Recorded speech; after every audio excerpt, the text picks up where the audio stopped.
योगं शिरसा गुरुंतं विठल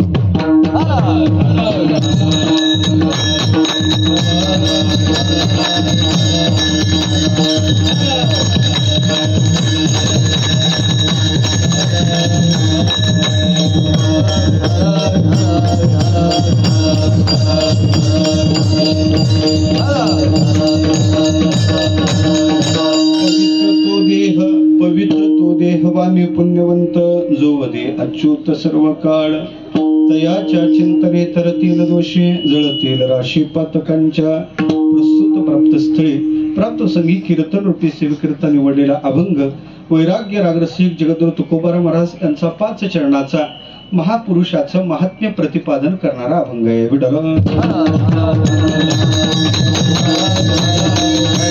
कीर्तनाला आरंभ करण्यापूर्वी परिहार द्यायचा तो असा, आपण ज्या भव्य भक्ती उत्सवाला उपस्थित आहोत ते सच्चिदानंद वेद विद्यालय प्रतिष्ठान, सच्चिदानंद वेद स्वाध्याय प्रतिष्ठान, संतवर्य गंगाजी बापू महाराज गोसेवा प्रकल्प, त्याचबरोबर ज्यांचा जन्मोत्सव आपण करत आहात ते सद्गुरू व्यंकटेश दाजीबा महाराज, अर्थात त्यांच्या जन्मोत्सवाचं औचित्य आणि सच्चिदानंद वेद प्रतिष्ठानाला 25 वर्ष पूर्ण होतात, अर्थात त्याचा रौप्य महोत्सवी हे वर्ष. अतिशय गोड अशा प्रकारचा हा आयोजन आहे. दुपारच्या सत्रात आपण भगवती कथेचं पान करत आहात. आमचे हरिभक्तपणा श्रद्धेय वेदशास्त्र संपन्न ज्योतिषात ज्यांचा कोणी अलीकडं महाराष्ट्राच्या बाबतीत विचार करायचा झाला तर ज्योतिष आपल्या शास्त्रात ज्यांचा कोणी हात धरू शकत नाही असे आदरणीय श्रद्धेय अतुल शास्त्री भगुरे गुरुजींच्या मुखातून आपण भागवती कथेचं पान करत आहात. संध्याकाळच्या सत्रात हे आपल्याला दररोज अशा प्रकारचा हरिकीर्तनाचा योग आहे. आज आमचे हरिभक्तीपरायण आदरणीय श्रद्धेय वेदशास्त्र संपन्न उमेश महाराज टाकळीकर आणि श्रद्धेय हरिभक्तीपरायण अवधूत महाराज टाकळीकर यांच्या द्वारा माझ्या वाट्याला आलेली सेवा आहे. थोडं अशा प्रकारचं आयोजन आहे. खरं इथं पाहायचं झालं तर इथं वेदाचं चिंतन चालते. वेदाचं चिंतन करणारी ही महानुभाव मंडळी आहेत. वेदाचं चिंतन करणारी मंडळी आहेत. वेदाचं वास्तव्यात वेदाची संहिता जपणारी मंडळी आहेत. वेद का जपले पाहिजे याचं प्रमुख कारण जर काय असेल तर पृथ्वी टिकावी असं वाटत असेल तर पृथ्वी टिकण्यासाठी ज्या 7 गोष्टीची आवश्यकता आहे त्यात पहिले जर कोण असेल तशी गोमाता आहे तशी वेद महत्वाचे आहेत. गाय जशी टिकली पाहिजे कारण 7 जणांनी पृथ्वीचं धारण केलं असं आपण ऐकतो. ओ वीर वेदैश्य विप्रैश्य सतिवी सत्यवादिवी अलुब्धैर दान वीरैश्य सप्तैते धार्यते महित या 7 जणांनी पृथ्वीचं धारण केलं. गाय महत्वाची देवा. इथं गायची सेवा जशी घडते, गोमातेची जशी सेवा घडते तशी वेदाची सुद्धा सेवा घडते. आपले जेवढे काही पूर्वसुरी होऊन गेलेत त्या पूर्वसुरीचा विचार करायचा झाला तर त्यांनी वेदाच्या निरोपा आनन कीजे असाच आपल्याला संदेश दिलेला आहे. सगळ्या संतांचा विचार करायचा झाला तर त्यांनी वेदाच्या बाबतीत किती जागृतता ठेवली. ज्ञानोबाराचा विचार करा. ज्ञानोबाराने आपल्या वाङ्मयीन गणेशाचं चिंतन करतेवेळेस गणेश कसा आहे, गणेशाचा जे शरीर सांगितलं ते दुसरं तिसरं सांगितलंय. हे शब्दब्रह्म अशेष तेची मूर्ती सुवेश तेथ वर्णवपू निर्दोष मिरवत असे. मला वाटते वेदाच्या बाबतीत ज्ञानोबाराचा आदर किती आहे. ज्ञानोबाराने सांगितलं ज्याला आपलं हित करून घ्यायचं आहे त्यांनी वेदाच्या निरोपाला बाजूला करायचं नाही. जगी समान सकृपू हिताहित दाविता दीपू जो अमान्य केला बापू वेदूजीने. वास्तव्यात वेदाला जे मानत नाहीत त्यांच्याविषयी ज्ञानोबाराची भाषा, त्यांच्याविषयी तुकोबाराची भाषा पहा वेगळी आहे. ज्ञानोबारा म्हणतात तो नास्तिक आहे. पालना शैव सर्वेशाम पा शब्देन त्रैवतः ताम खंडयति मोहाद्य पाखंड सप्रकीर्तिता. विठ्ठल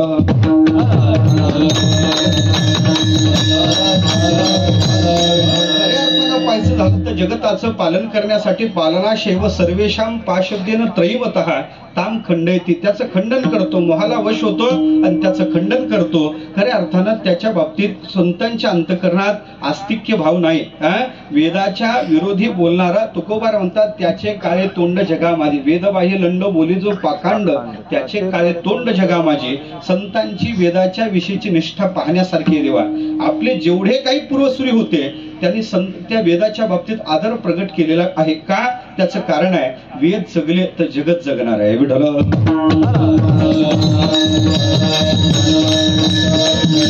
वेद फार महत्व. वेदैश्य विप्रैश्य ह्या 7 गोष्टी महितलावर राहिल्या तर सगळं अस्तित्व व्यवस्थित राहणार आहे. गाय जगली पाहिजे. गाय महत्वाची आहे, कारण गायीनच वत्सरूपी पृथ्वी ब्रह्म्यापाशी जाय नेत्री वाहे तोय सांगत असे. आमच्या संतांनी आम्हाला सांगितलं, वत्स्यरूप धारण करून पृथ्वी ब्रह्मदेवाकडे या जगताची अडचण मांडायला गेली. याचा अर्थ असा आहे, गायीनं या पृथ्वीची आपल्या पालनत्वाची जबाबदारी स्वीकारलेली आहे. पण गाय जगली पाहिजे. दुसरं पाहायचं झालं तर वेद जगले पाहिजे. तिसरं पाहायचं झालं तर द्विज जगले पाहिजे. गोभीर वेद विप्र जगले पाहिजे. काय विप्र ते आहेत महाराज. ज्ञानोबा तर म्हणतात का, खऱ्या अर्थानं पाहायचं झालं की सगळी मंत्रविद्या ज्यांचा आश्रय करून राहते, ज्यांच्या शुद्ध हृदयाच्या ठिकाणी हे सगळे मंत्र प्रगट होतात. हे महानुभाव जर कोण असतील तर ते द्विज आहे. पण तुकोबाराने आम्हाला एक नियमच सांगून दिला. काय? विप्राच्या बाबतीत तुकोबार सांगतात, वैष्णव मुनी विप्राचा सन्मान करावा आपण घेऊ नये. तुकोबाराने सांगितलं, वैष्णवाचा मुनीचा विप्राचा सन्मान करा, आपण त्यांच्याकडून स्वीकारू नका. त्याच्या पुढे तुकोबारा सांगतात, प्रभू झाला तरी संसाराचा दास. प्रभू जरी झाला तरी तो संसाराचा दास आहे. प्रभू या शब्दाचा अर्थ सत्ताधीश. किती जरी मोठा संपन्न असला तरी तो संसाराचा दास आहे. त्याला खरं कल्याणाचं काय असेल तर या महानुभावाची सेवा आहे. विहित तयास त्यांची सेवा. काय विशेषता आहे महाराज? तुकोबाराने सांगितलं, त्यांनी जर कृपा केली, त्यांनी आपल्याला आशीर्वाद दिला तर आशीर्वाद देण्यासाठी ते बलशाली आहेत. तुका म्हणे ते हे आशीर्वादे बळी. यांना जर या छळलं काय, त्याला नरक प्राप्तीशिवाय दुसरं फळ नाही. विठ्ठल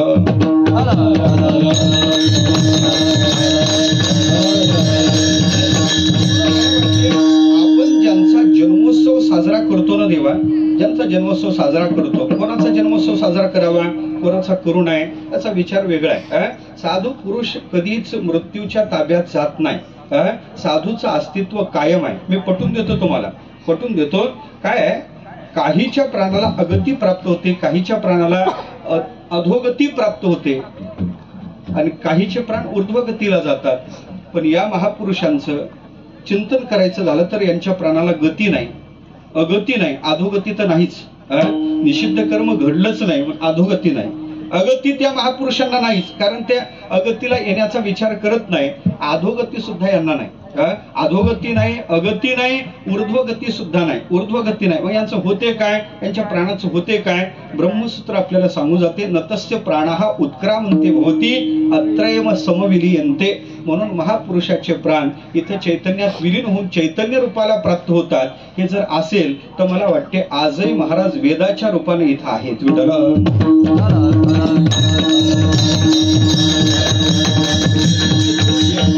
पूजनीय सद्गुरू व्यंकटेश महाराजांचं चिंतन करायचं झालं, अजय महाराजांचं चिंतन करायचं झालं तर काय महाराज, आजही त्यांचं अस्तित्व वेदाच्या रूपाने आहे. 3 गोष्टी साधूच्या अखंड राहतात. काय काय राहते? पहिलं राहते साधूचं विमल ज्ञान राहते, साधूची अचल समाधी राहते आणि साधूची धवल कीर्ती राहते. विठ्ठल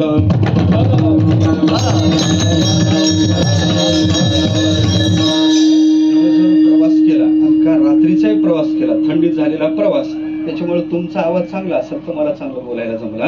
आलं का लक्षात? माझा विषय चालला का साधूचं धवल आपलं अचल समाधी राहते. साधूची समाधी कधी भंगित होत नाही, समाधी साधूची शिल्लक राहते. त्याच्यानंतर साधूचं विमल ज्ञान राहते. संविद एकरूपा न भिद्यते मासाब्द युगकल्पेषु गतागामीष्वनेकधा. मागच्या युगातलं ज्ञान, या युगातलं ज्ञान आणि पुढचं ज्ञान आम्हाला तत्वज्ञान सांगते. ज्ञानाला क्षती नाही, ज्ञान कायम राहते. मग ज्ञान जर कायम राहत असेल तर साधूचं विमल ज्ञान, शुद्ध ज्ञान साधूचं कायम राहत असते. वेदाच्या ज्ञानाच्या रूपानं वेद तसेच आहेत महाराज. मागच्या कल्पात होते तशीच या कल्पात आहे, या कल्पात आहेत तशी पुढच्याही कल्पात राहणार आहे. कारण वेद म्हणजेच ज्ञान आहे. सगळ्या ज्ञानाचं भांडार जर काय असतील तर वेद आहेत. आणि त्याचा विचार करायचा झाला तर ब्रह्मदेव सुद्धा नवीन वेद निर्माण करत नाही. पूर्वीच्या कल्पातले वेदच माधाता पूर्वकल्पय. पूर्वीच्या कल्पातले वेद तो ब्रह्मदेव पुन्हा प्रगट करतो. पण पुरुषकृत वाङ्मयात असणारे दोष वेद वाङ्मयात आपल्याला पाहायला सापडत नाही. विठ्ठल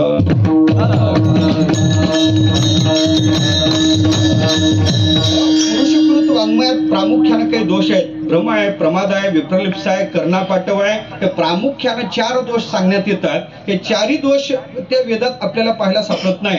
म्हणून ज्ञानोबा सांगतात वेदाची संहिता वर्णदृष्ट्या सुद्धा निर्दोष आहे आणि वेदाची संहिता अर्थदृष्ट्या सुद्धा निर्दोष आहे.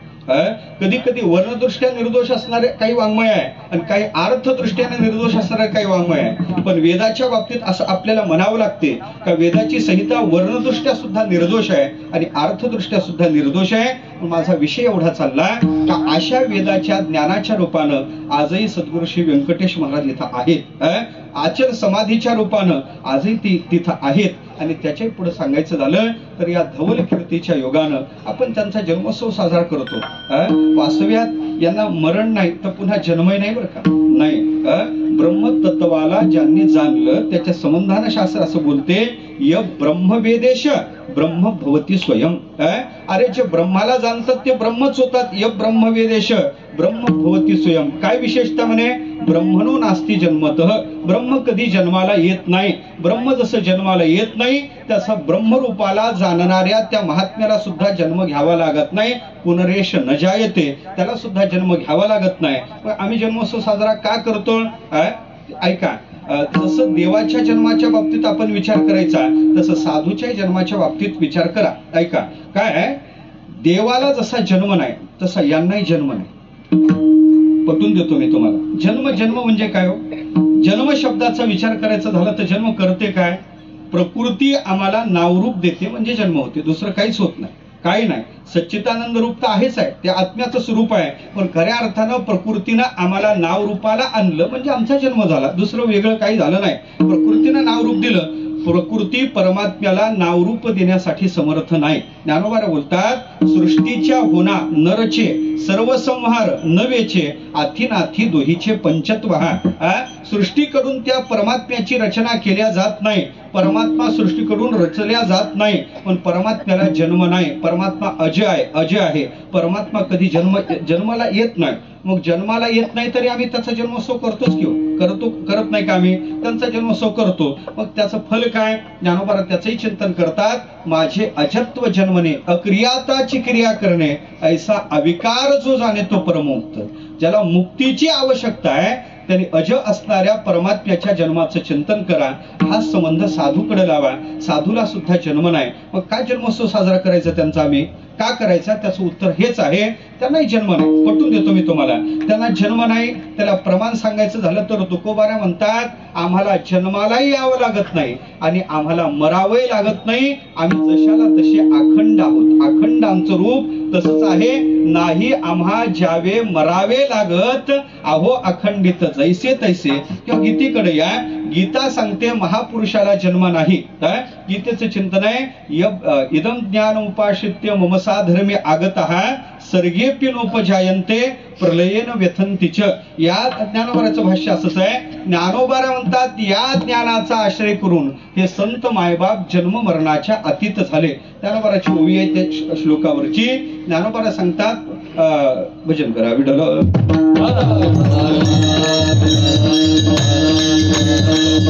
ज्ञानोबाराची ओवी आहे म्हणून जन्मक्षया अतीत जे धनंजया जे झाले ज्ञाना इया अनुसरुनी. या ज्ञानाचा आश्रय करून ते संत मायबाप जन्म मरणाच्या अतीत झाले. त्यांना जर जन्म नाही, शास्त्र सांगते त्यांना जन्म घ्यावा लागत नाही. य ब्रह्मवेदेश ब्रह्मभवती स्वयं ब्रह्मणो नास्ती जन्मत पुनरेश न जायते. असं जर शास्त्र त्यांच्या संबंधानं बोलत असेल तर मग त्यांचा जन्मोत्सव का करतो आपण? त्याचं उत्तर एकच आहे, जन्मोत्सव त्यांचा केल्यानंतर आमच्या जन्माची निवृत्ती होते म्हणून करायचा. विठ्ठल जन्म नाही पण आम्हाला जन्म आहे आणि आम्हाला जन्म आहे त्याच्यानंतर आम्हाला सगळे दुःख भोगावे लागत आहेत. पण आमचे दुःख निवृत्त करायचे झाले, आमचा जन्म निवृत्त करायचा झाला तर अज असणाऱ्या परमात्म्याचं जसं जन्माचं चिंतन करा तसं अज स्वरूपाला प्राप्त झालेल्या परमात्मा स्वरूपाला प्राप्त झालेल्या साधूचे सुद्धा चिंतन तसं करा. त्याच्यामुळे तुम्हाला काय फल प्राप्त होते? जे देवाच्या जन्माच्या चिंतनाचं फल आहे ते साधूच्या जन्माच्या चिंतनाचं फल आहे. आज महाराजांचा जन्मोत्सव आपण साजरा करत आहात. त्याचं फल काय? हेच फल आहे. आपल्याला अजरूपता प्राप्त करण्यासाठी, आपल्याला आपलं शाश्वत स्वरूप प्राप्त करण्यासाठी त्यांचं चिंतन करा.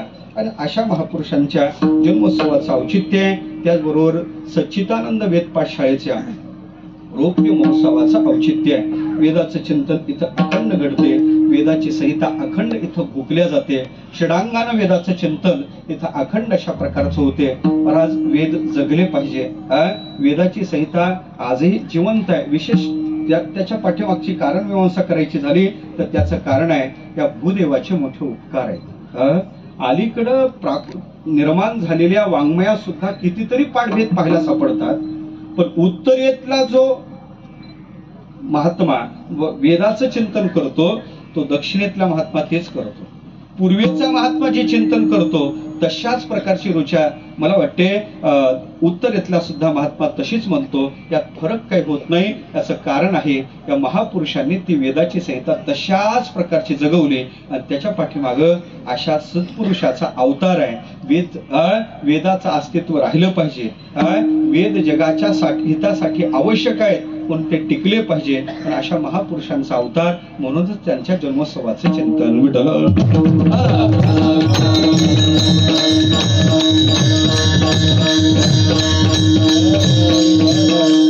वेदाची संहिता ज्यांनी आपल्या जीवनात अखंड टिकवली खरे तर ते खरे वडील आहेत. बाबा ते खरे वडील आहेत. वडील वडील खरे वडील म्हणावेत ते आहेत.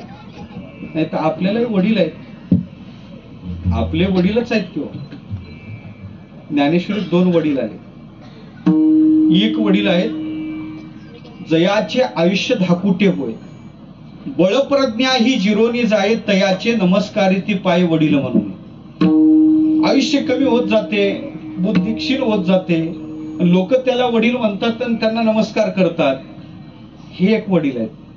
पण हे खरे वडील नाही. वडील कोणते आहेत? ज्ञानोबारांनी त्या वडिलाचं चिंतन केलं. कोण आहेत वडील आपल्याला? ज्ञानोबारांनी त्या वडिलाचं चिंतन सांगलं. श्रुती स्मृतीचे अर्थ आपणची होणी मूर्त अनुष्ठाने जगा देत वडील ते. श्रुती स्मृतीचे अर्थ आपल्या जीवनात उतरून आपल्या अनुष्ठानाच्या अंगाने जगाला ते आदर्श ठेवतात. ते खरे वडील आहेत. मला वाटते सद्गुरू व्यंकटेश महाराज त्याच प्रकारचे वडील आहेत.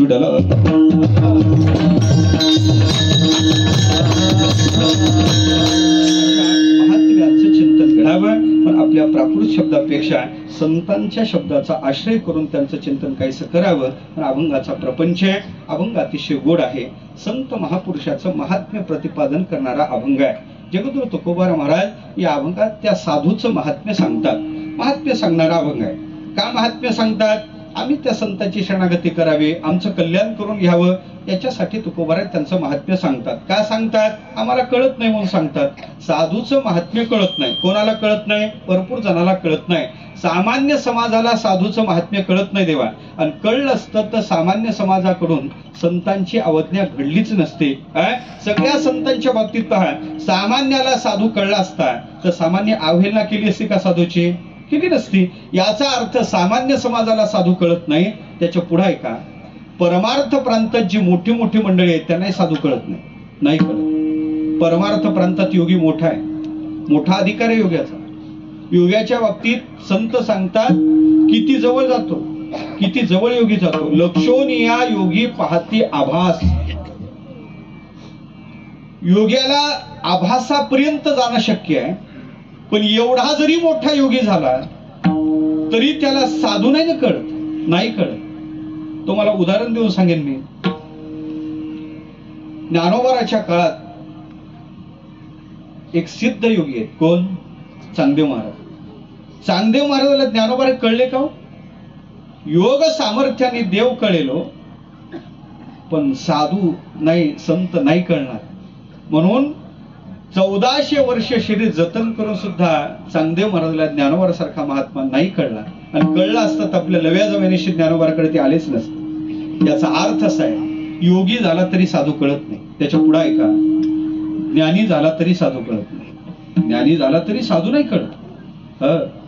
भले त्या ज्ञानात 2 प्रकार, एक परोक्ष एक अपरोक्ष.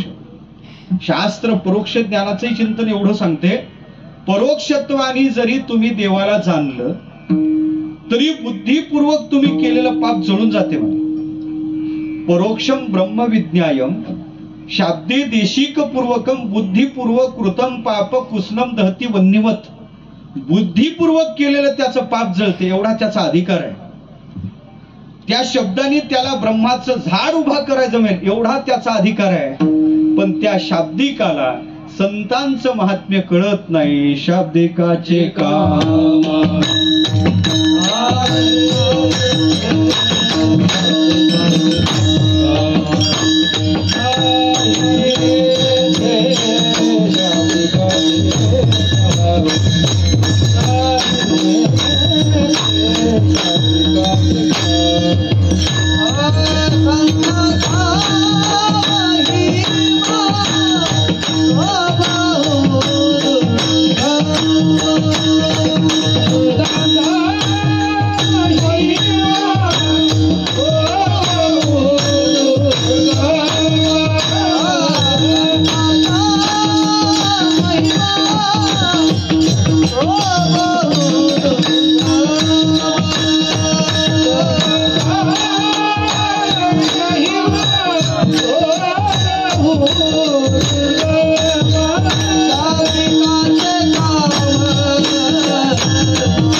साधू नाही कळत देवा. म्हणजे परोक्ष ज्ञानाला कळत नाही. त्याच्या पुढे सांगतो अपरोक्ष अवस्था झाली त्याला साधू कळतो असं नाही बाबा. साचारत्वानं त्याला सुद्धा साधू कळत नाही. देवादिकाला सुद्धा कळत नाही. संताचा महिमा त्याच्या पुढे सांगू न कळे आगमा निगमा. आगमा निगमाला सुद्धा कळत नाही. नाथबाबाचं प्रमाण आहे. संतांचं महिमा मोठ्या मोठ्याला कळत नाही. कळत नाही पण संत जगाला कळले पाहिजे. का कळले पाहिजे? संत कळल्याशिवाय जगाचं खरं हित होणार नाही. जगाच्या कल्याणासाठी अवतीर्ण झालेला महात्मा जगाला कळला पाहिजे ना. आपल्यासाठी तो महात्मा आला. आपलं स्वरूप स्थिती त्यांनी सोडून इथं ते आलेत. कशासाठी आलेत? तुमच्या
हित काय आहे जगात त्यांना माहित आहे.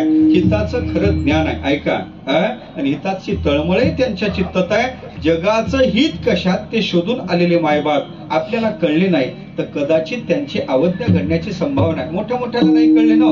तुकोबरा घरी आहे. जिजाबाईला कळले तुकोबरा नाही ना. नाही कळले. अहो त्या काळात सिद्ध अनगडशा फकीर आहेत. तुकोबराची धवल कीर्ती तू त्यांच्या कानावर पडली. तुकोबारे कळले नाही. सिद्ध आहेत अनगडशा फकीर. अनगडशा फकीराचा इतिहास असा सांगतात अतिशय सिद्ध पुरुष आहेत. त्या रामेश्वर भट्टाला दिलेला त्यांना शाप वैसे डोकतेरो अंगाचा दाह चालू झालाय. शेवटी ज्ञानोबराच्या कृपेनं सगळं शांत झालं. माझा विषय एवढा चाललाय का सिद्ध अनगडशा फकीर आहेत. तुकोबराची धवल कीर्ती सर्वत्र पसरलेली. तुकोबाराची कीर्ती ऐकून अनगडशा फकीराला असं वाटलं, आपण कोण आहे ते तुकोबारा पाहिलं पाहिजे, यांची भेट घेतली पाहिजे. पण आपण सिद्ध आहे, डायरेक्ट कशी त्यांची शरणागती करायची, पहिले आपण त्यांची परीक्षा पाहू. संतांच्या परीक्षेला काही प्रकार आहेत, एक चमत्काराचे, एक आचाराचे, एक अनुभूतीचे. त्याने चमत्काराचं माप हातात घेतलं, त्याने ठरवलं मी सिद्ध आहे ना, एक करू, माझा सिद्धाचा कटोरा आहे, जर ते माझा कटोरा भरून देऊ शकत असतील तर माझ्यापेक्षा ते अधिकार संपन्न आहे असं मानायला काही हरकत नाही. अनगडशाने 2 ओंजळीचा कटोरा घेतला, प्रत्येकाच्या दारात अनगडशा आला, ओम भवती भिक्षाम दे आलत पुकारला. अनगडशाच्या कटोऱ्यात पोत्या निशी धान्य पडलं देवा, पण अनगडशाचा कटोरा नाही भरला. फिरत फिरत फिरत फिरत अनगडशा तुकोबाराच्या दारात आलेला आहे. भल्या पहाटे जिजाबाई आपलं ते तुकोबारा भामगिरीवर साधनेला गेलेले, 4 घरचे जोंधळे मागून आमची आवली जिजाबाई दळत बसलेली आहे. 4 दिवस घरात चूल पेटलेलीच नाही. दारात आलेल्या भिक्षुकाचा अलग कानावर आला, मनातल्या मनात म्हणते, मेल्याला काय गाव वस पडलं, आमचं घर दिसलं. अरे 4 दिवसापासून माझ्याच पोराला खायला नाही, तुला काय घालायचं. तुकोबाराची चिमुकली कन्या भागीरथी तिथं उभी आहे. तिला लक्षात आलं, आईची वृत्ती देण्याची नाही, पण पोरीवर बापाचे संस्कार आहे. आई दळत होती, आईचं लक्ष चुकवलं आणि पोरीनं आई दळत असणाऱ्या जात्याच्या जवळ येऊन चिमुकल्या हातात चिमूटभर पीठ उचललं आणि ती चिमूटभर पीठ घेऊन ती भिक्षुकाच्या दिशेनं दारात निघली. जाता जाता जाता जाता जिजाबाईचं लक्ष गेलं. जिजाबाई म्हणे, बाप उधळाच आहे, पोरगी उधळीच आहे. एखादी भाकरी झाली असते त्या पिठाची, चिमूटभर पीठ घेऊन पोरगी जात आहे दारात. जाता जाता जाता तो अनगडशाच्या जवळ ती गेली. अनगडशाने पाहिलं, माझ्या कटोऱ्यात पोत्यानिशी धान्य पडलं नाही, कटोरा भरला. या चिमूटभर पिठाने थोडी कटोरा भरायचा आहे, पण पोरगी लहान दिसते म्हणून अनगडशा खाली वाकला. त्याच्या त्या कटोऱ्यात तिनं त्या हाताखाली आपला कटोरा त्याने केला. पोरीनं त्याच्याकडे पाहिलं, स्मित हास्य केलं. हातात आणलेलं पीठ अलगद त्याच्या कटोऱ्यात सोडलं देवा. ऐका ना, त्याचा कटोरा साधा भरला नाही भरला त्याचा साधा कटोरा. त्याचा कटोरा भरून पीठ ओसंडून वाहू लागलं. त्या पिठाचा ढीग झाला आणि त्यात उभा अनगडशा गाडल्या गेला. म्हणजे विठ्ठल अनगडशा उड्या मारू लागला, वा तुकोबारा, वा तुकोबारा, वा तुकोबारा. ते म्हणे, कोणाला म्हणतो रे तुकोबारा? मी तुकोबाराची कन्या आहे, बाबा भल्या पहाटे भामगिरीवर गेलेले. मग त्यानं कैमुती कन्यानं विचार केला, पोरीत एवढं सामर्थ्य तर बापात किती असलं पाहिजे. माझा विषय चालला, अनगडशा सिद्ध आहे पण तुकोबारा नाही कळले. साधू कळत नाही देवा. संत कळणं फार कठीण आहे, साधूचं महात्म्य जगाला कळणं फार कठीण आहे. पण तुकोबारा अट्टहासानं आपल्या गाथ्यात साधूचं महात्म्य सांगतात, संतांचं महात्म्य सांगतात, महापुरुषांचं महात्म्य सांगतात. का तुम्हाला ते साधू कळावेत याच्यासाठी सांगतात. कधी त्या साधूचं अलौकिक महात्म्य सांगतात आणि कधी त्या साधूचं लौकिकही महात्म्य सांगतात. कधी त्या साधूनं प्राप्त होणारं जे अलौकिक फल तेही सांगतात आणि कधी त्या साधूच्या कृपेनं एखादं लौकिक फल प्राप्त होत असेल तेही तुकोबारा आहे, त्याही अंगानं साधूचं चिंतन करतात. वेगवेगळं महात्म्य त्या साधूचं गाथ्यात पाहायला सापडते. गड्या माझ्याकडे मर्यादित आहे, मी तिकडे न जाता सर अभंगाकडे येतो. आज जगद्गुरु तुकोबारा महाराज त्या साधूचं एक लौकिक महात्म्य, देहदृष्टीनं साधूचं महात्म्य सांगतात. तुम्हालाही देह आहे आणि त्या संतांनाही देह आहे. तुम्हाला जसा देह आहे तसाच त्यांचा देह काय नाही. तुकोबाराने सांगितलं, तुमचा आमचा देह आणि साधूचा देह यात फरक आहे, विलक्षणता आहे. म्हणजे काय विलक्षणता आहे तेच अभंगाच्या पहिल्या पवित्र तो देह वाणी पवित्र तो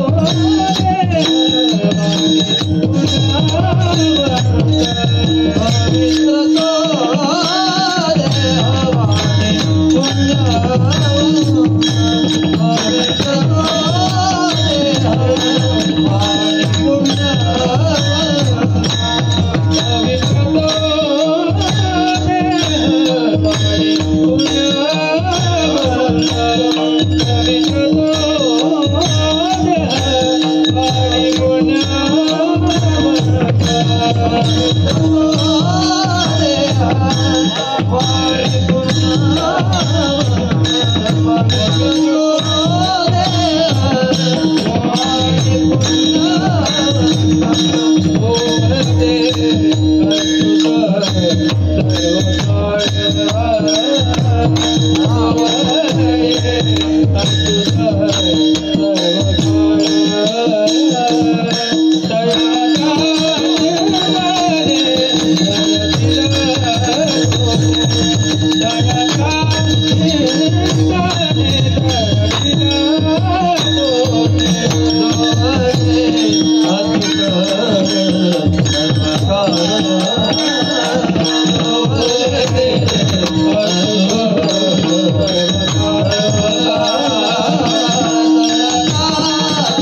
अर्थानं पाहायचं झालं तर देहतृष्ण महात्म्य सांगतात त्यांचा देह पवित्र आहे, त्यांची वाणी पुण्यवान आहे. महाराज तुम्ही म्हणता त्यांचा देह पवित्र आहे, एकीकडे तुम्ही देहाच्या संबंधाने नियम असा सांगितला देह मात्र अपवित्र. देह म्हणजे अपवित्र आहे, देहाच्या ठिकाणी पावित्र्याची सुतराम शक्यता नाही, ते अपवित्र आहे. कोणाचा जरी देह झाला, आमचा तरी देह झाला, त्यांचा तरी देह झाला, याचा विचार करायचा झाला तर देहाच्या बाबतीत तुम्ही नियम सांगितला. शरीर दुःखाचं कोठार आहे, शरीर रोगाचं भांडार आहे, शरीर दुर्गंधीच्या आश्रयाचं स्थान आहे. आणि शेवटचं वाक्य आहे नाही अपवित्र शरीरा ऐसे. शरीर दुःखाचे कोठार, शरीर रोगाचे भांडार, शरीर दुर्गंधीची थार, नाही अपवित्र शरीरा ऐसे. देह अपवित्र आहे असं तुमचंच विधान आहे ना. एकीकडे तुम्ही सांगता देह मात्र अपवित्र आणि इकडे सांगता पवित्र तो देह. असं कसं महाराज? नियम हा सगळ्यासाठी सारखा असतो, देह कोणाचाही असतो. याच्या बाबतीत अपवित्र्याचा विचार आहे, देह अपवित्र आहे. म्हणजे ऐका, तुकोबारा जसं देहाला अपवित्र म्हणतात तसं ज्ञानोबाराला विचारा. ज्ञानोबारा सुद्धा त्या मदालसेच्या प्रकरणात ती मदालसा आपल्या बाळाला उपदेश करते, बाळा हा देह कसा आहे, हा देह कसा आहे. त्या मदालसेचे वाक्य आहे हा देह नाशिवंत आहे, म्हणजे नाशिवंत. हा देह नाशिवंत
नाशवंत आहे, मळमूत्राचं मिश्रण आहे, वर चर्म आहे, रव रव दुर्गंधी, अमंगळ त्याचं स्वरूप आहे, अमंगळ तिचा बांधा, अमंगळ त्याचं स्वरूप आहे. ऐका, तुकोबारा म्हणतात देह अपवित्र आहे, ज्ञानोबारा म्हणतात देह अपवित्र आहे. मला वाटतं अनुभूती याच्यापेक्षा वेगळी काही नाही ना आपल्याला.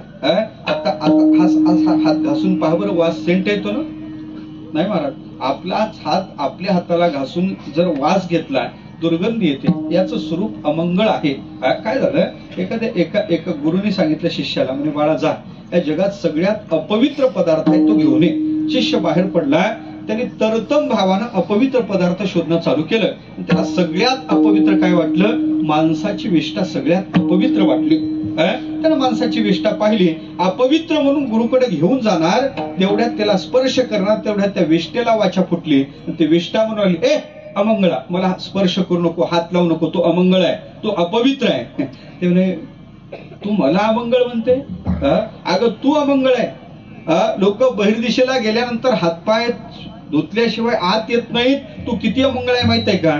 ते विष्ठा म्हणे मूर्खा, तू अमंगळ आहे, तो अमंगळ. ते म्हणे मी कस काय अमंगळ? ते विष्णूने सांगितलं, तुला माहित आहे का मी रात्री कोण होते? तुला माहित आहे? रात्री मी गुलाबजाम होते, रात्री मी जे आवडते ते घ्या ना, रसगुल्ला होते, रात्री मी श्रीखंड होते, रात्री वडा पाव मिसळ होते, काय बर्गर होते, काय सांगा तुम्हाला जे आवडते ते घ्या ना. त्या रूपानं मी होते, लोक माझ्याकडे पाहायचे, लाळ गोटून जायचे, तुझ्या सारख्याने मला खरेदी केलं, या द्वारा वाटे आत टाकलं, मध्ये 3 तास मुक्काम केला. जे लोक मला रात्री पाहून लाळ गोटत होते तेच लोक सकाळी मला पाहून थुंकून जाऊ लागले. खरं सांग, मी आजही दुकानात तसेच असते तर लोकांनी माझ्याकडे पाहून लाळ गुटली असती, पण तुझ्यासारख्याचा संपर्क आला की मला अवस्था प्राप्त झाली. खरं सांग, तू अमंगळ आहे का मी अमंगळ? ज्ञानोबाची फार गोड ओवी आहे. ज्ञानोबाला सांगतात किती चांगली द्रव्य शरीरात टाका, त्याला विष्टा अर्थात अमंगळ करण्याचं सामर्थ्य द्या. ज्ञानोबा म्हणतात नाना सुद्रव्य गोमटी शरीरे झाली या पैठी होऊनी ठाकती किरटी मळूची जेवी. किती चांगली द्रव्य जरी टाकली तरी देह त्याला मळच करते, पण देहासारखा अमंगळ पदार्थ दुसरा तिसरा नाही. देह अमंगळ आहे तुकोबरा म्हणतात, देह अपवित्र आहे ज्ञानोबा म्हणतात. अनुभूती तशीच आहे, देह अपवित्र आहे. आणि त्याच्याही पुढे सांगू का, योगशास्त्राला विचारलं देहाच्या संबंधानं देह कसा आहे, त्यांनी सुद्धा सांगितलं देह अपवित्र आहे. योगशास्त्राने एक कारण जरी देहाच्या अपवित्र्याला दिलं असतं तरी देह अपवित्र ठरला असता, पण योग दर्शनाने देहाच्या अपवित्र्याला एक कारण नाही दिलं, 6 कारण. देह अपवित्र का? पहिलं कारण दिलं स्थानात. देह अपवित्र का? बीजात. देह अपवित्र का? उपष्टंबात. देह अपवित्र का? निस्यंदात. देह अपवित्र का? कायम अधेय शोचत्वात. देह अपवित्र का? निधनादपि. हे सगळे कारण योगाने दिलेले आहेत. स्थानात, बीजात, उपष्टंबात, निस्यंदात, निधनादपि, कायम अधेय शोचत्वात पंडितः अशुचिं विदुः. विठ्ठल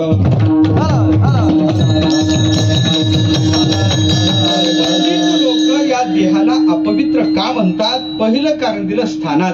देहाचा प्रादुर्भाव ज्या ठिकाणाहून झाला ते स्थान पवित्र नाही. कुठून आला देह?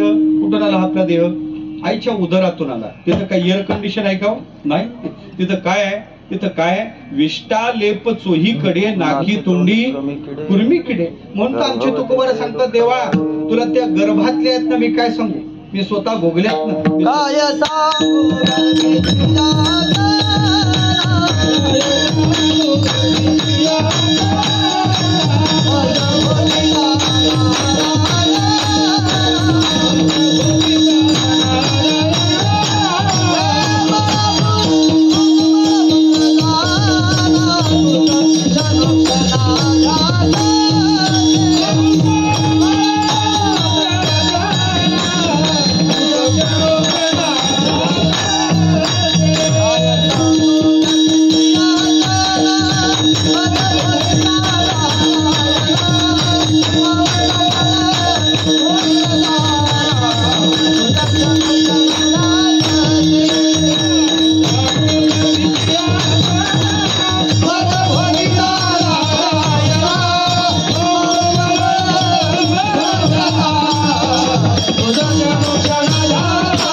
स्वतः भोगल्या मज भोगिता नारायणा. काय होतं तिथं?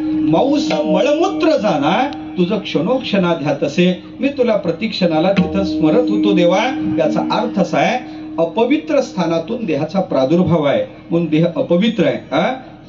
उदकी कालवी शेण मलमूत्र तो होय अपवित्र कास आहे. प्रश्न केला तुकोबाराने, उदका शेण मलमूत्र कालवलं त्यातून देह बाहेर आला, मलमूत्राच्या दाथरी देह शिजला, कस काय पवित्र राहील?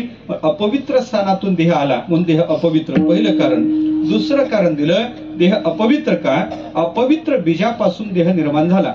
देहाला निर्माण करणारं बीज पवित्र नाही. ते कशाने निर्माण झाला? आई वडिलांनी सेवन केलेलं अन्न, त्या अन्नाचा विकार हा देह. पितृभुक्तान नजायात विर्यात जातोन्य नैव वर्धते देह सोन्नमयो नात्मा. आपल्या पंचकोशाचं चिंतन करतो. सांगलं अन्नमय कोश आत्मा का नाही? पितृभुक्तान नजायात विर्यात जातोन्य नैव वर्धते. आई वडिलांनी सेवन केलेलं अन्न, त्या अन्नाचा विकार हा देह आहे. आणि विकाररूप पदार्थाच्या ठिकाणी पावित्र्याची सुतराम शक्यता राहत नाही म्हणून देह अपवित्र आहे. त्याला निर्माण करणारा विकाररूप बीज आहे म्हणून देह अपवित्र. दुसरं कारण दिलं स्थानात बीजात. तिसरं कारण दिलं उपष्टंबात. देहाला धारण करणारा एकही पदार्थ पवित्र नाही.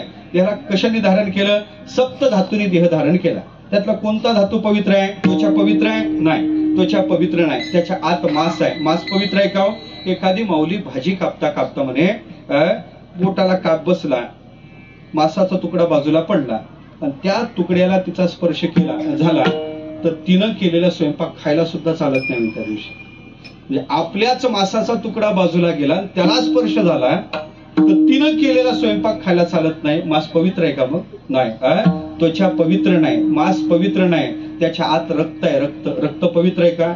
रक्ताला संस्कृत भाषेत नाव आहे अशुद्धा. संस्कृत भाषेत रक्ताचं एक नाव आहे अशुद्ध. अशुद्धा. ज्ञानोबाने एके ठिकाणी त्याचा प्रयोग केला. त्याचं नावच अशुद्ध आहे, त्याला शुद्ध समजता कसं? ज्ञानोबा म्हणतात, पाहे पा दूध पवित्र आणि गोड, पासी त्वचेची या पदराड, ते अव्हेरोनी गोचिड. काय शब्द आहे पुढं? रक्त काय नसेल ती म्हणू शकले असते ज्ञानोबाने, पण ज्ञानोबाने शब्द वापरला अशुद्ध काय नसेवी. याचा अर्थ असा आहे, ज्याचं नावच अशुद्ध आहे त्याला शुद्ध समजायचं कसं? म्हणून एकही घटक पवित्र नाही. त्याच्या पलीकडे अस्थी. अस्थी पवित्र आहे का? एखाद्याला आपण पोचून येतो, त्याच्या अस्थी तिसऱ्या दिवशी घेऊन येतो. आणलेली अस्थी घरात घेतो का बाहेर ठेवतो? बाहेर ठेवतो. का? त्याचं कारण आहे, अस्थीच्या ठिकाणी पावित्र्य नाही. अहो, अस्थी खाली राहिली म्हणे, वर घर बांधण्यात आलं, तर वर राहणाऱ्याला खालची अस्थी समाधान भेटू देत नाही म्हणजे.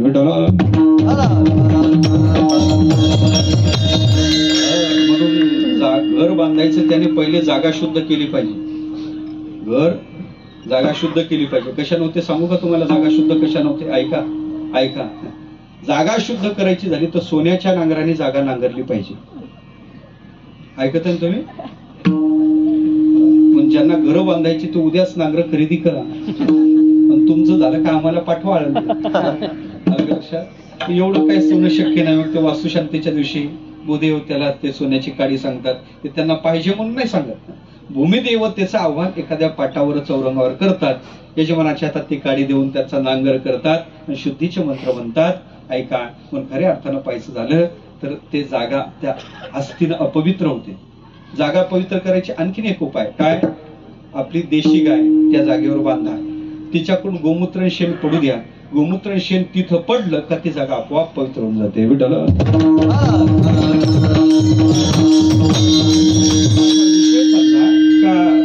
देहाला धारण करणारा एकही पदार्थ पवित्र नाही. स्थानात, बीजात, उपष्टंभात, निस्यंदात प्रवाह, देहातून येणारा एकही प्रवाह पवित्र नाही. ऐका, सकाळी सकाळी इथं कोणाड्यात येते. काय येतो? काय म्हणतो आपण त्याला? चिपड पवित्र आहेत का? चिपड पवित्र आहे? नाही. कानातून बाहेर येते. काय नाव आहे त्याचं? अहो महाराज, काय नाव? कानातून बाहेर येते का स्वर्गातून आलेत तुम्ही? कानातून बाहेर येते. काय येते? त्याचं नावच मळ आहे. मळ म्हणजेच काय? मळ म्हणजेच अपवित्र. कानातून बाहेर येणारा पदार्थ पवित्र नाही. डोळ्यातून बाहेर येणारा पदार्थ पवित्र नाही. थोडं वातावरण बदललं का दोन प्रवाह चालू होतात, गंगा यमुना. कधी कधी तेवढ्यावर ते थांबत नाही, पुढे त्रिवेणी संगमही कधी कधी होतो. ती त्रिवेणी कधी कधी तिथेही राहत नाही, पुढे ब्रह्मगिरीवर तो प्रवाह सारखा येत असतो. मला सांगायचं काय? नाकातून येणारा पदार्थ पवित्र नाही, तोंडातून येणारी लाळ पवित्र नाही. फक्त देहाला नवद्वारे पुरे देही, नवद्वार आहेत, फक्त 5च द्वाराचा विचार मी सांगितला. सांगायचं काय? याचा अर्थ असा आहे, देहाच्या आत जर पवित्र असतं तर देहाच्या द्वारा वाटे पवित्र पदार्थ बाहेर आला असता. एकही पवित्र पदार्थ एकाही द्वारा वाटे बाहेर पडत नाही. याचा अर्थ असा आहे, देहाच्या आत काहीच पवित्र नाही. स्थानात, बीजात, उपष्टंभात, निस्यंदात, निधनादपी मरणाने देह अपवित्र होतो.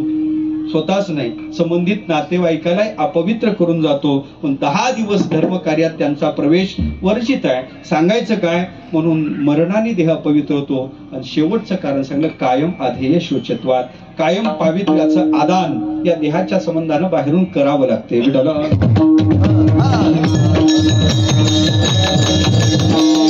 पवित्र करण्यासाठी स्नान घालावं लागते. किती दिवसाला स्नान? किती दिवसाला करावं लागते? किती दिवसाला करावं लागतं स्नान? किती दिवसाला करावं लागतं? रोजच केलं पाहिजे. ऐका, शास्त्र तर असं सांगते, 1000 कामं टाकायचे आणि पहिले स्नान करायचं. सहस्रम स्नान आचरित, लाख कामं टाकायचे पहिले अशा सत्कार्यात दान देऊन टाकायचं. लक्ष्मी आहे दातव्यम. आणि त्याच्याही पुढे सांगितलं, कोट्यावधी कामं टाकायचे आणि पहिले कीर्तन प्रवचनाला कथेला यायचं. कोटीम त्यक्त्वा हरिम भजेत. आलं लक्षात? माझा विषय चालला. देहाला पवित्र करण्यासाठी जर पावित्र्याचं आदान करावं लागत असेल तर देहाच्या ठिकाणी स्वतः सिद्ध पावित्र्य नाही, देह अपवित्र आहे. म्हणून देह जर अपवित्र आहे हे तुम्ही बहुतेक पटून दिलं, ज्ञानोबरायचं, तुकोबरायचं, योगशास्त्राचं. मग देह जर अपवित्र आहे तर आमचाही देहच आहे आणि त्यांचाही देहच आहे, मग त्यांच्या बाबतीत तुम्ही कसं म्हणता पवित्र तो देह? तर त्याचं उत्तर असं आहे, नियम जरी असला तरी नियमाला अपवाद असतो. नियमाला अपवाद असतो. काही नियम सांगतो तुम्हाला, भौतिक शास्त्राचे नियम आहेत.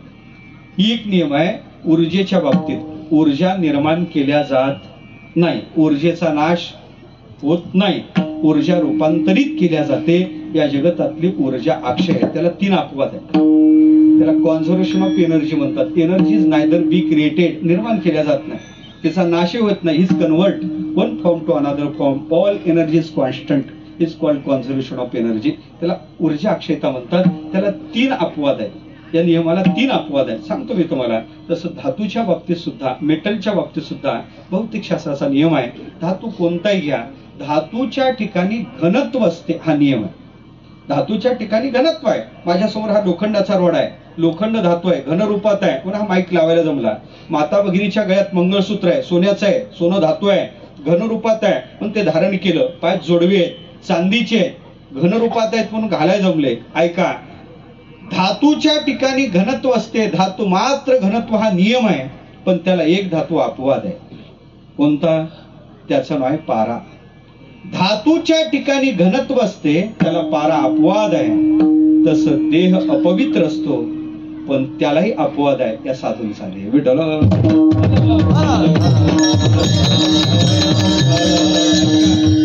मग महाराज अपवाद नियमाची हानी करतो का? नाही बाबा, अपवाद स्वतःला वेगळं करतो, नियमाला बळकटी आणतो.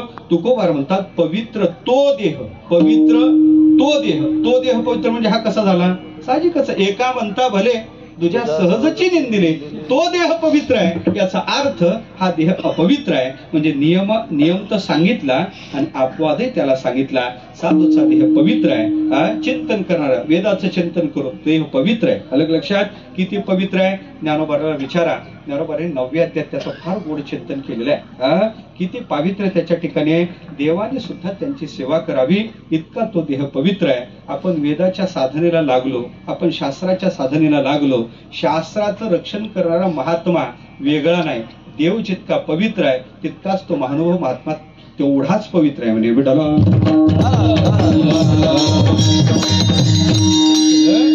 नतस्य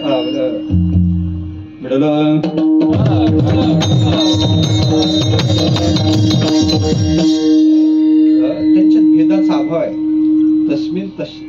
तस्मिन तज्जनीचे भेदा अभावात अविभागेन दृष्टत्वात, ब्रह्मसूत्रात सूत्र आहे, अविभागेन दृष्टत्वात. त्यांच्यात देवात विचार करायचा झाला तर देव जितका पवित्र आहे तितकेच ते महानुभव महात्मे सुद्धा पवित्र आहे. अविभाग आहे त्यांच्यात, अविभाग. अविभागेन दृष्टत्वात, अविभागानं त्यांच्याकडे पहा. देवाकडे जसं पाहायचं म्हणून तर आपण देव म्हणतो. देव म्हणतो ना त्यांना, देव म्हणतो याचा अर्थ संत देव आहे, भूदेव आहे. तशा प्रकारचं परमात्मा देव आहे. देव कशाला म्हणतात? त्या देव धातू आहे. देव धातूचे तसे 10 अर्थ होतात. 10 अर्थाचं चिंतन साधूकडे लागते बरं का. ज्ञानोबाराने ज्ञानेश्वरीच्या आपलं 8व्या अध्यायात त्या देव धातूच्या 10 अर्थाचे 10 ओव्या केलेल्या आहेत. दिवी विजिगिषा स्तुती मोद मद कांती गतिशो अशा 10 अर्थाचं चिंतन ज्ञानोबारा तिथं करतात.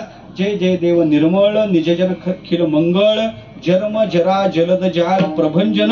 इथून जे चालू झालं ते हे काय एक एक ऐसे नाना परिभाषा मिसे स्तोत्र करू तुझ उद्देशी निर्विशेषा. म्हणून त्यांचं चिंतन केलं. माझा विषय एवढाच चालला.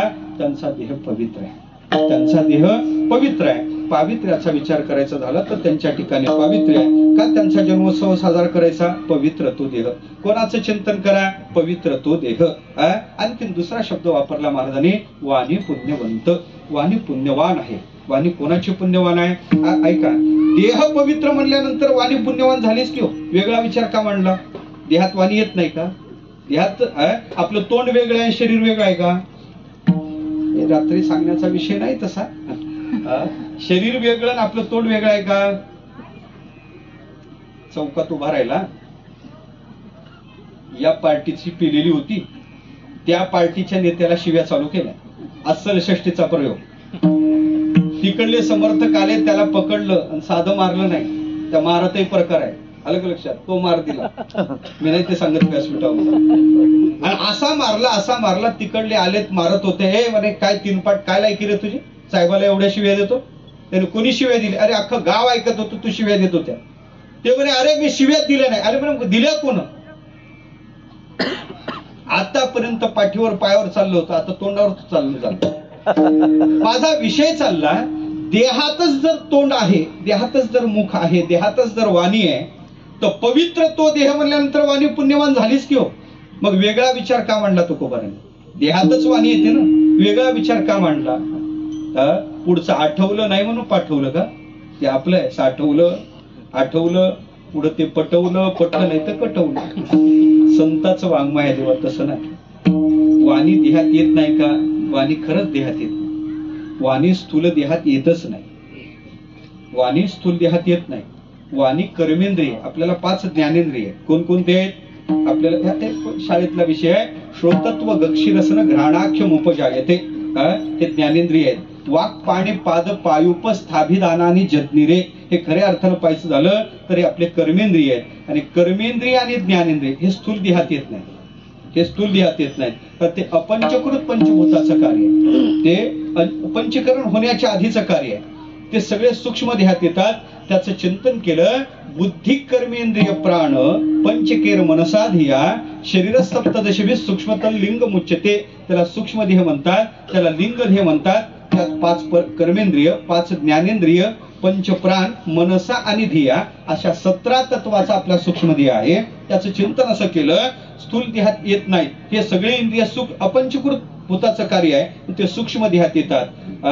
पवित्र तो देह म्हणण्यात तुकोबारला सांगायचं आहे, या महात्म्याचा स्थूल देह पवित्र आहे. वाणी पुण्यवान या शब्दात तुकोबारला सांगायचं आहे, वाणी जर सूक्ष्म देहात येत असेल तर साधूचा सूक्ष्म देहही पवित्र आहे.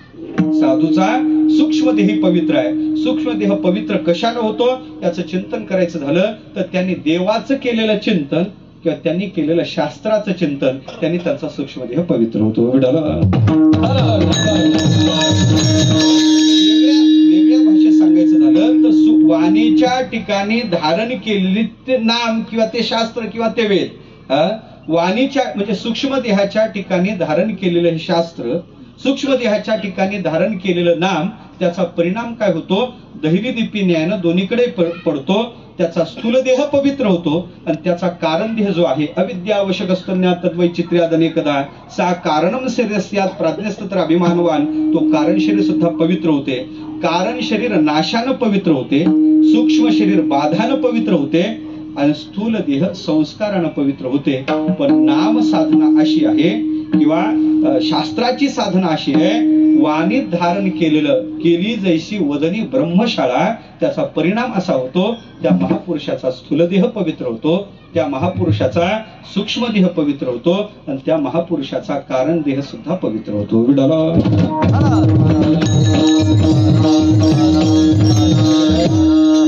अलीकडे येतो, तिकडे जात नाही, आता अलीकडे येतो कारण सगळ्याला धरून कीर्तन करायचं आहे. पण आता अलीकडे कायचा देह पवित्र आहे पण कायची वाणी पवित्र नाही. आता हे सोडून द्या तुम्ही, आता त्यांच्यासाठी सांगतो. कायचा स्थूल देह पवित्र आहे पण वाणी पुण्यवान नाही. कायची वाणी पवित्र आहे पण स्थूल देह पवित्र नाही. कायचे दोन्ही पवित्र नाही. वाणी अपवित्र आहे, शरीरही अपवित्र आहे. आणि कायचे दोन्ही पवित्र आहे, शरीरही पवित्र आहे आणि वाणी पवित्र आहे. 4 प्रकार करतो. गायीचा देह पवित्र आहे पण गायीचं मुख, गायत्री स्वमुखे भक्षित असे मळ. का? गायचा देह पवित्र आहे पण गायनं 2 वेळा खोटी साक्ष दिली. गायच्या मुखाच्या बाबतीत विचार असा आहे, गायचं मुख पवित्र नाही. मुखा लागून वाळावी, ज्ञानोबा म्हणतात गायीची सगळी. खऱ्या अर्थानं पाहायचं झालं तर गायचं मुख पवित्र नाही, गायचा देह पवित्र आहे. अशीच एक कथा महाभारतात आलेली आहे. महाभारतातला प्रसंग आहे, राजसी यज्ञ चालू आहे. प्रत्येकाकडे जबाबदारी वाटून दिलेली आहे. प्रत्येक जण आपापली जबाबदारी पार पाडत आहे. सगळे जण पार पाडत आहेत. करता करता करता देवाला वाटलं यज्ञ चालू आहे, भूदेवाकडे गेलं पाहिजे, भूदेवाला विचारलं पाहिजे. स्वतः भगवान परमात्मा यज्ञोय भगवान विष्णू प्रत्यक्ष आले. भूदेवाला विचारलं, भूदेवा यज्ञ म्हणे काय सांगायचं देवा? काही कमतरता नाही, सगळं विपुल आहे. अहो प्रत्यक्ष यज्ञाचा भोगता इथं राबत आहे, काय कमी येते यज्ञात, सगळंच व्यवस्थित आहे. म्हणे देवा जेवण वगैरे, म्हणे देवा काय सांगायचं, असा प्रसाद होतो किती खावन किती नाही असं वाटते. ब्रह्मदेवाने तोंड इथं देऊन चूक केली, इथं द्यायला पाहिजे होतं. माथा असं ते तोंड तरी अन्न बक्षितो उदंड, अशा प्रकारचं त्यांनी सांगितलं. म्हणे देवा सगळं चांगलं आहे, पण म्हणे पण काय, पण काय, म्हणे सुपरवायझर फारच विचित्र आहे. म्हणजे त्याचं काय, देवा पंक्ती बसतात आणि पंक्ती बसल्यानंतर भीमदादा सुपरवायझर सव्वा मनाचा गदा खांद्यावर घेतो आणि पंक्तीतून फिरतो, साधा फिरत नाही, खांद्यावर गदा घेऊन. म्हणतो माहित आहे का, बासमतीचा भात आहे, लोणकडे तुपात तळलेली जिलेबी आहे, ते मंगळवेड्याहून मागवलेली बासुंदी आहे, अन्न महागाचं आहे, पात्रावर पानावर राहिलं तर गदा पाहिली का गदा. तेव्हा सगळं चांगलं आहे, पण त्या गद्याच्या धाकानच खाल्लेलं काही अंगी लागत. देवाला लक्षात आलं, पाणी कुठं मुरते. देवानं पार किती वाजले, 9:30 आपला मोर्चा तिकडे वळवला. कुठं, भीमदादाकडे. बेल वाजवली, आळस देतच बाहेर आला. म्हणजे देवा इतक्या रात्री येण्याचे कष्ट कशासाठी. म्हणे भीमा यज्ञ, म्हणे देवा काय सांगायचं, असं वाटते यज्ञ संपूच नाही. देवा जेवढं काही अन्न उरते ना तेवढं एकटाच पठ्ठ्या फस्त करतो, कारण त्याच्या उदरात अग्नी होता, त्याचं नाव आहे उरुकोदर, उरुक नावाचा अग्नी होता, किती खाल्लेलं पचत होतं. अरे पण भीमा यज्ञ सांग व्हायला आणखीन एक बुवा यायचा बाकी, ते आल्याशिवाय यज्ञ सांग होणार नाही. भीम म्हणे फक्त त्याचा मोबाईल नंबर द्या, तारीख कशी देत नाही मी पाहतो ना. भीमा अरे असं तू बुवा मानी, तू बोलायला आडदाड, त्याच्यापेक्षा असं करू, उद्या आपण त्यांना आणायला जाऊ. सकाळ झाली, पंच उषकाल रथ झुमत्यात आला. भीमदादा आणि कृष्ण परमात्मा रथात बसले. मजल दर मजल करत रथ गंधमादन ऋषीच्या आश्रमात आला. देव येणार याचे काही संकेत त्यांना जाणवत होते. पूज्य डोंगरे महाराज देव येण्याचे काही संकेत सांगायचे. पहिलं सांगायचे, देव डायरेक्ट नाही, पहिले आपल्या स्वप्नात येतो, पहिले स्वप्न दृष्टांत देतो. दुसरं सांगायचे, सुगंधाची कोणती सामुग्री आपल्या जवळ नाही आणि आपण जिकडे गेलो तिकडे आपल्याला सुगंध येऊ लागला, समजायचं देव दर्शन द्यायला जवळ आला. तिसरं ते सांगायचे, सगळी प्रतिकूल अवस्था आहे पण उगीच आतून आनंदाचे उमाळे बाहेर पडत आहे, समजायचं देव दर्शन देण्यासाठी उतावीळ झाला. असं ते काही लक्षणं सांगायचे. ते त्यांना जाणवत, चिन्ह मोठं ती अंगी शकुनाजोगी उत्तम अशी चिन्ह जाणवत होते. तेवढ्यात झालं असं, बाहेर आले तेवढ्यात रथ पाहिला, रथात देव पाहिले, देव घरा आला, अतिशय आनंद वाटला. गंधमादन ऋषी बाहेर आले, देवाच्या स्वागतासाठी पुढे आले. तेवढ्यात देवाने रथातून खाली उडी घेतली, देव खाली उतरले आणि गंधमादन ऋषीला डायरेक्ट लोटांगण घातलं. ओ देवा, अशी उलटी गंगा कुठं वाहते काय, तुम्ही मला काय नमस्कार करता. ते गंधमादन ऋषी विचारतात. तेवढ्यात भीम पाहतो देव कोणत्या विचित्र पुतळ्याला नमस्कार करतो. कारण गंधमादन ऋषीचं असं होतं, त्यांचं शरीर होतं सोन्याचं, तोंड होतं डुकराचं. शरीर सोन्याचं होतं, तोंड डुकराचं होतं. देव कोणत्या विचित्र पुतळ्याला नमस्कार करतात. रथ सोडला, भीमदादा पुढे आला.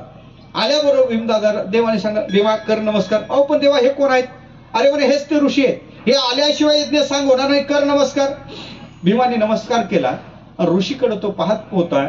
तेवढ्यात देवाच्या जवळ आला. देवा तुम्हाला एक विचारू का. म्हणे काय. म्हणजे देवा असा कसा रे ऋषी, शरीर एवढं तेजपुंज सोन्याचं आहे आणि तोंड असं डुकराचं, असं कसं. भीमा असं कोणाच्या वर्मी लागेल असं बोलू नाही बाबा. अहो पण देवा मला प्रश्न पडला, सांगाल.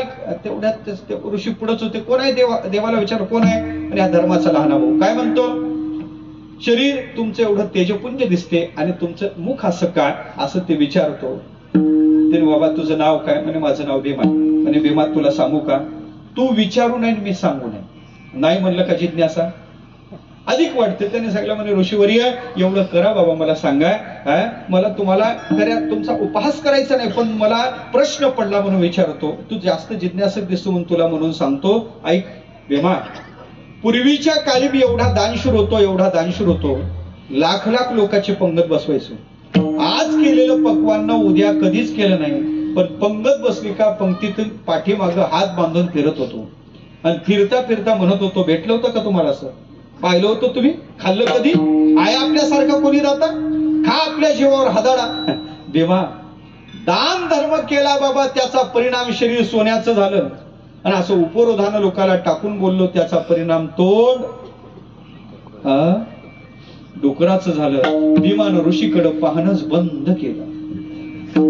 भीमाने आपला चेहरा देवाकडे वळवला. भीम देवाला म्हणतो, देवा कान टोचायचेच होते तर घरीच, इतक्या लांब आणण्याची गरज काय होती? देवाने सांगितलं, भीमा कान घरी टोचायचे नसतात, त्याच्यासाठी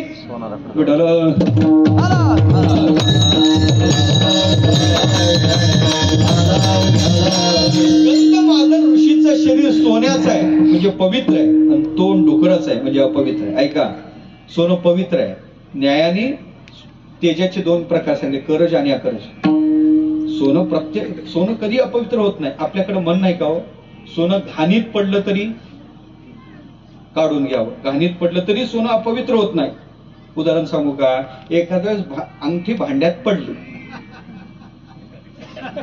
बरं मी नाही सांगितलं तर तुम्ही काही तशीच जाऊ देणार आहे का? एकोत्तराचे वाढी जळती आगी घालती उडी, ते अनायासे सोगोडी सांडी ती केवी. ऐका ना, सोनं कधीच अपवित्र होत नाही. माता भगिनीला विचारतो, ऐका, त्या प्रेताचं म्हणे सगळ्या वस्तू अपवित्र असतात. मड्याच्या सगळ्या वस्तू काय असतात? अपवित्र असतात. आता मी तुम्हाला विचारतो, ऐका ना, त्या प्रेताच्या कानातलं गळ्यातलं तसं जाऊ देतात ना तुमच्याकडे? मग एखादी चुकून महाराज वस्तू चालली, एखादा चुकून दागिना चालला तर रडणाऱ्या स्पेशलिस्ट असतात. जोपर्यंत तो दागिना निघत नाही तोपर्यंत त्या दागिन्याचं नाव घेऊ आता ते मला रडायला इथं मर्यादा आहे तो. आलं लक्षात? कसं रडता सांगितलं असतं तुम्हाला. ऐका, याचा अर्थ असा आहे, याचा अर्थ असा आहे, सोनं कधी अपवित्र होत नाही. गंधमादन ऋषीचं शरीर सोन्याचं आहे म्हणजे पवित्र आहे, आणि तोंड डुकराचं आहे म्हणजे अपवित्र आहे. दुसरा विषय पहा, काहीचा देह अपवित्र आहे पण मुख पवित्र आहे. वेश्या गणिका देह अपवित्र आहे.